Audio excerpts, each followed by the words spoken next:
Hey guys, so I talked to my friend about this.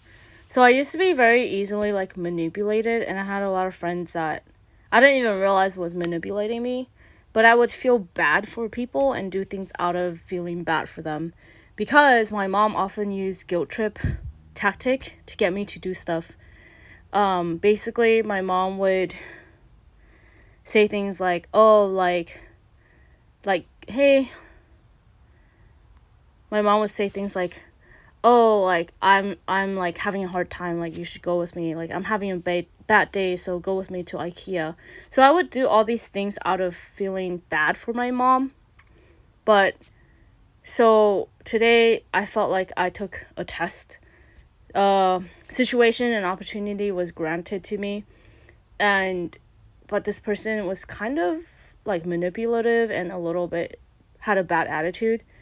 And I thought about it and I was like, no, like, I don't need to be manipulated or guilt tripped into a situation. And I realized that, like, manipulation and guilt tripping is very constricting. It makes your heart feel unloved. It makes you feel guilt and it makes you feel bad for people. So I realized that, like, I'm not going to be guilt tripped anymore into situations that I don't want to be in. And, that's why, to be honest, I stayed away from people for a long time because I really didn't know how to say no.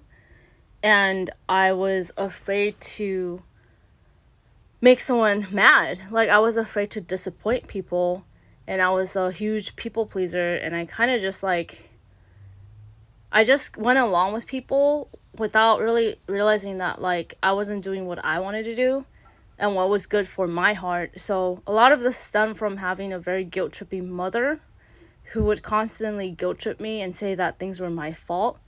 And when my parents used to fight, like, I remember one time they were pulling me back and forth, and I felt like they were fighting because of me, and I felt like it was my fault that they were fighting. And the Lord had to really teach me that, no, it's not your fault. Like, also, you're not responsible for saving someone.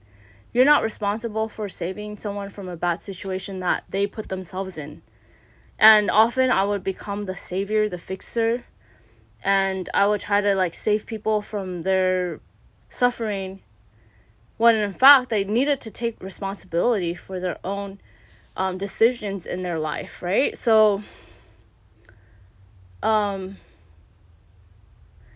guilt feels constricting. Guilt feels loveless. Guilt and shame is very constricting to your heart, and it tells you that you're not allowed to have what you want.